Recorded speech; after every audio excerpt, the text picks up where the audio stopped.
अजीब सा तेल लगाकर मैं पूरी रात भर करने लगी। ना जाने उस तेल में ऐसा क्या था, और मैं अपने ही हाथों से सहला रही थी और मुझे आराम भी महसूस हो रहा था। ना जाने उस दिन मेरी सास को क्या हो गया था। मैं बाहर बैठी थी और मेरी सास ने मेरी बाल को खींचकर अंदर मेरी कमरे में ले आई और मुझे बेड पर सुला दिया। ऐसे करते देख मैं तो डर गई थी। फिर मेरी सास ने किचन से तेल लेकर आई। वो तेल अजीब सा था, अजीब बदबू भी आ रही थी उस बोतल से। और फिर बोली, बहू ला तुझे तेल लगा देती हूँ, इससे तुझे आराम महसूस होगा। फिर मेरी सास ने कहने लगी कि हम लोगों के ज़माने में हम लोग यही तेल इस्तेमाल करते थे। तुम्हारे ससुर जी भी हमें यही तेल लगाकर करते थे। दरअसल शर्मा जी की पत्नी शशि अपने छोटे बेटे के शादी को लेकर बहुत परेशान थी। कितनी सारी लड़कियों की फ़ोटो देखी, लेकिन एक भी लड़की उन्हें अपने बेटे के लिए बहू के रूप में पसंद नहीं आ रही थी। थोड़े दिन शशि अपने बहन के घर एक गोद भराई के एक छोटे से फंक्शन में गई। उन्हें वहाँ एक लड़की देखी। उनको वो लड़की बहुत ही अच्छी लगी। उन्हें घर आकर सबको बताया। सबने कहा ठीक है, बात को आगे बढ़ाते हैं। उन्होंने कुछ रिश्तेदारों से पता कर लड़की के माता पिता से बात की और लड़की की तस्वीर मांगी अपने परिवार को दिखाने को, और मिलने का भी तय किया। लड़की के पिताजी ने लड़की की फ़ोटो व्हाट्सएप पर भेज दी। जैसे ही शशि जी के पति विनोद और बेटा कुणाल दुकान से आए, शशि जी ने उन्हें फ़ोटो दिखाई और बोली, मुझे ये लड़की बहुत पसंद है, मैं इसको ही अपने घर की बहू बनाऊंगी। इतना सुनाकर कुणाल को गुस्सा आ गया। कुणाल ने कहा, मम्मी आपने अपने मन से ही मेरी शादी कैसे तय कर दी? क्या आपने मुझसे एक बार भी पूछना ज़रूरी नहीं समझा और सीधे लड़की देखी और शादी फिक्स कर दी? और तो और लड़की देखने के लिए भी हाँ कर दी। एक बार भी पूछ लिया होता मुझे लड़की पसंद है या नहीं। तभी कुणाल के पिताजी बोले, बेटा इसमें तुम्हें क्या पूछना? क्या हम तुम्हारे लिए गलत लड़की का चयन करेंगे?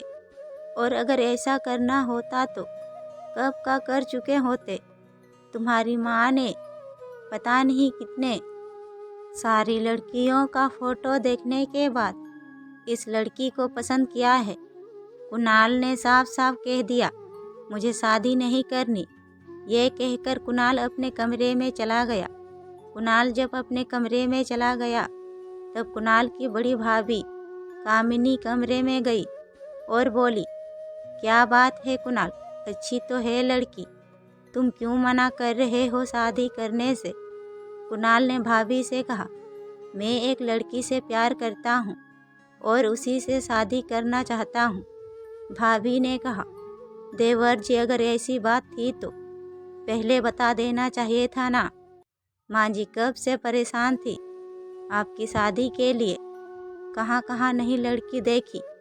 कुणाल ने कहा, अगर कोई मुझसे पूछे तब तो बताऊंगा ना। क्या मैं अपने आप से ही कहूँ कि मैं शादी करने जा रहा हूँ? कुणाल की भाभी कामनी ने जाकर अपनी सास से कहा, कुणाल किसी और लड़की से प्यार करती है और वो उसी से शादी करना चाहता है। शशि जी ये सुनकर बहुत गुस्सा हुई और बोली, जब उसने लड़की पहले से ही पसंद कर ली थी तो मुझे बता देता, लेकिन मैं जब तक लड़की नहीं देखूंगी मैं शादी नहीं होने दूंगी। तो कुणाल ने अपने गर्लफ्रेंड कृति को अपने घर वालों से मिलवाया। कुणाल के घर वालों को कृति पसंद आ गई। मिलने के बाद शशि ने कुणाल से कहा, देखो तुम लड़की तो पसंद कर ली, हम शादी भी देने के लिए तैयार हैं, लेकिन बिना दहेज के नहीं करेंगे। इसमें तुम कुछ भी नहीं बोलोगे। कुणाल चुपचाप था। वो सोच रहा था कि कुछ भी करके शादी हो जाए। अगले दिन कृति के पिताजी कुणाल के घर में शादी की बात करने के लिए गए। जब दहेज की बात आई तो कृति के पिताजी ने दहेज देने से इनकार कर दिया, लेकिन कुणाल के जिद की वजह से कुणाल के घर वालों को यह शादी माननी पड़ी। 3 महीने में ही कुणाल और कृति की शादी हो गई। घर में जब तक मेहमान थे तब तक तो कृति से कोई कुछ भी नहीं कह रहा था। जैसे सारे मेहमान चले गए, उसके अगले दिन से ही कृति की सास शशि जी की कृति के कमरे में गई और जाकर बोली, बहू सूरज कब का निकल चुका है, अब तक सोई रहोगी क्या? सुबह सुबह सबको चाय पीने की आदत है।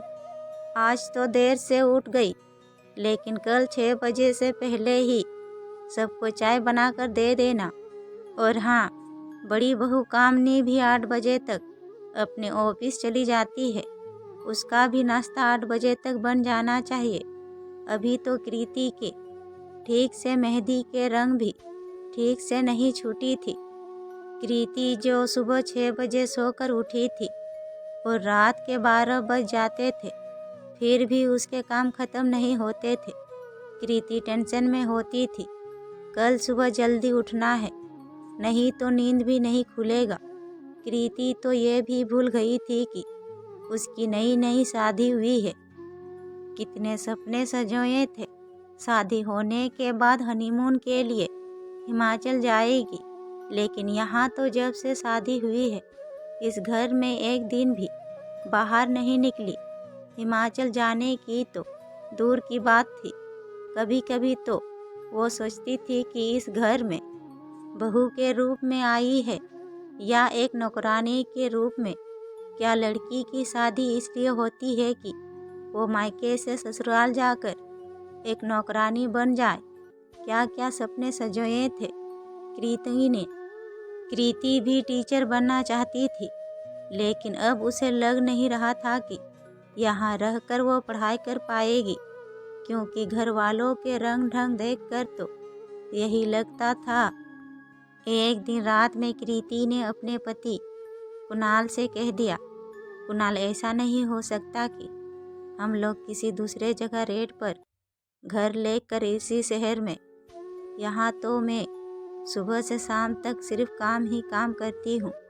कुणाल ने कहा, तो फिर तुम क्या करना चाहती हो? क्या तुम ये कहना चाहती हो कि मैं अपने माँ बाप से और भाई से अलग होकर कहीं और रहूं? इस दुनिया की सारी औरतें तो यही बात करती है। ससुराल में एक लड़की क्या करती है? घर की देखभाल। और फिर कामनी भाभी भी तो सुबह से शाम तक नौकरी करने जाती है और शाम तक आने के बाद घर के काम में हाथ बटाती है। कृति समझ गई थी कि अपने पति से कुछ भी कहना बेकार है। वो अपनी जिंदगी को अपनी नियति समझकर जीने लगे थी। आज सावन का पहला सोमवार था। कृति ने व्रत रखा हुआ था। उसने सोचा कि सुबह सुबह सबको नाश्ता करवा कर थोड़ी देर आराम कर लेती हूँ, फिर लंच बनाऊंगी। अभी कृति बिस्तर पर लेटी ही थी, तभी कृति की सास की आवाज़ आई, बहू जरा 2 कप चाय लेकर आना, और हाँ, वो बेकरी वाला बिस्कुट भी लेकर आना। कृति ने सुबह से कुछ नहीं खाया था। पूरे शरीर में थकान हो गई थी और सर में भी दर्द से उसका हालत और भी बुरा हो गया था। लेकिन इस घर में कृति का दुख दर्द कोई भी समझने वाला नहीं था। कृति जैसे ही चाय लेकर अपने सास के कमरे में पहुंची, कृति की सास किसी मंदिर की घंटी की तरह जोर जोर से बजाने लगी, तुम्हारे मायके वाले ने कौन सा मेरा घर भर दिया है, जो रानी की तरह अपने रूम में आराम फरमा रही हो। बड़ी बहू को देखो, एक तो इतना ज़्यादा दहेज लेकर आई और ऊपर से नौकरी भी करने जाती है। महीने के आखिरी में आधे तनख्वाह का पैसा मुझे दे जाती है। बहू हो तो बड़ी बहू के जैसा। शादी से पहले तुमने कहा था मास्टर डिग्री लिया है। तुम्हारे मास्टर डिग्री का क्या फ़ायदा जब एक भी रुपया कमा नहीं रही हो तो। इतना सुनकर कृति के आंखों से आंसू टपक टपक कर जमीन पर गिरने लगे। फिर कृति अपनी सास से बोली, मेरे सर पर बहुत दर्द हो रहा है। और फिर कृति बाहर जाकर बैठ गई। मैं बाहर बैठी ही थी, तभी अंदर से मेरी सास आई। ना जाने उस दिन मेरी सास को क्या हो गया था। मैं बाहर बैठी ही थी और मेरी सास ने मेरी बाल को खींचकर अंदर मेरे कमरे में ले आई और मुझे अपने बेड पर सुला दिया। ऐसा करते देख मैं तो डर गई थी। फिर मेरी सास ने किचन से तेल लेकर आई। वो तेल अजीब सा था, अजीब बदबू भी आ रही थी उस बोतल से। और फिर बोली, बहू ला तुझे तेल लगा देती हूँ, इससे तुझे आराम महसूस होगा।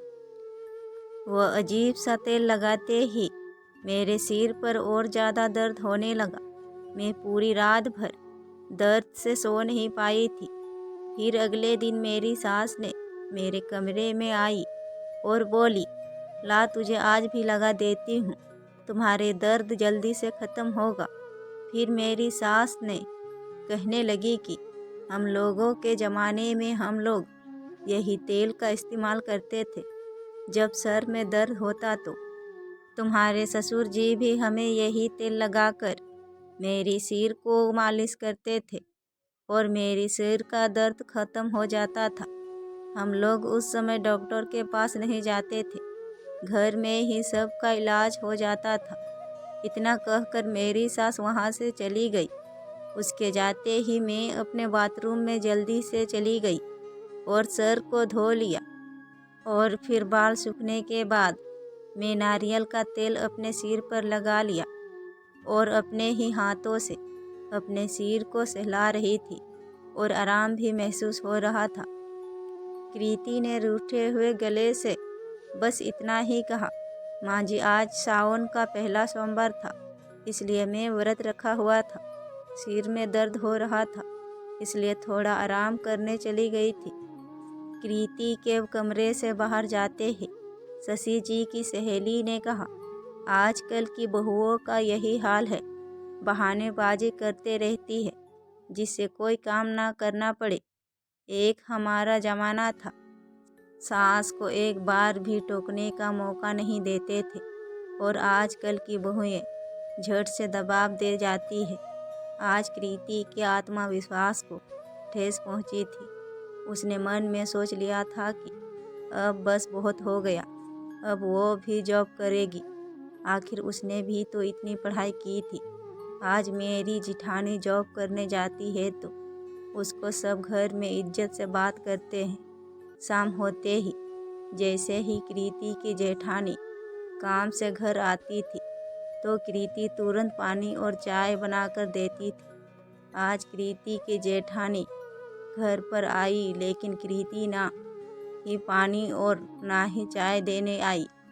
कृति की जेठानी को जब उसकी देवरानी कहीं नहीं दिखाई दी तो वो उसके कमरे में अंदर चली गई। अंदर जाकर देखा तो कृति अपने बेड पर सोई हुई थी और रो रही थी। कृति की जेठानी कृति को अपने गोद में लेकर कहा, क्या हो गया बहन, क्यों रो रही हो? कृति ने दोपहर की सारी बात अपने जेठानी को बता दी। आप तो जानती हो मैं पूरे दिन भर घर का काम करती हूँ, फिर भी सासू माँ ताने मारती रहती है।